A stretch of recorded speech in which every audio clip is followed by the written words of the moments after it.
कांग्रेस सांसद प्रियंका गांधी वाड्रा का एक बार फिर फिलिस्तीन प्रेम दिखाई दिया है। प्रियंका गांधी पैलेस्टाइन लिखे बैग को लेकर संसद पहुंची हैं। उनकी एक तस्वीर सामने आई है जिसमें उनके बैग में फिलिस्तीन लिखा हुआ है। इस बैग के जरिए एक बार फिर प्रियंका गांधी फिलिस्तीन के समर्थन में नजर आई हैं और उन्होंने सीधा मैसेज दिया है। ऐसा पहली बार नहीं है कि प्रियंका गांधी ने फिलिस्तीन का समर्थन किया है। हाल ही में भारत में आए फिलिस्तीन के राजदूत आबेद एल-राज़ेक अबू ज़ज़ेर से उन्होंने मुलाकात की थी।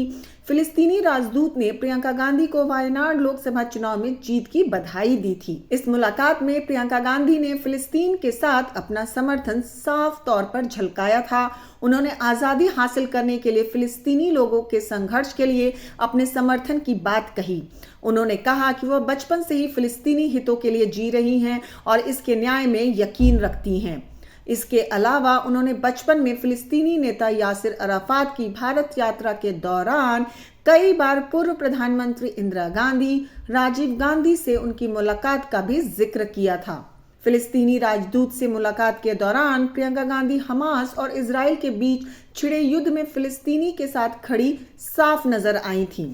उन्होंने मीटिंग के दौरान गाजा में चल रही इजरायली सेना की कार्रवाइयों की निंदा की और क्षेत्र में हो रहे विनाश और तबाही के लिए दुख जताया। कांग्रेस सांसद ने कहा, मैं हर उस मां के प्रति संवेदना व्यक्त करती हूं जिसने जंग में अपना बच्चा खोया है। साथ ही उन्होंने गाजा में संकट को संबोधित करने में अंतर्राष्ट्रीय ग्रुप की चुप्पी की भी आलोचना की।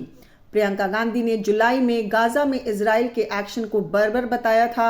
उन्होंने हर देश से इजरायली सरकार के नरसंहार कार्यों और अटैक की निंदा करने और इसे रोकने के लिए कहा था।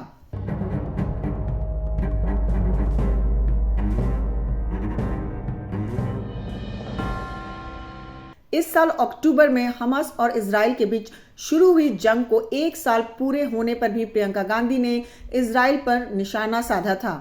गाजा में बढ़ती मौतों के बीच प्रियंका ने इजराइल पर हमला बोला था और गाजा पर हर अंतर्राष्ट्रीय कानून का उल्लंघन करने का आरोप लगाया था।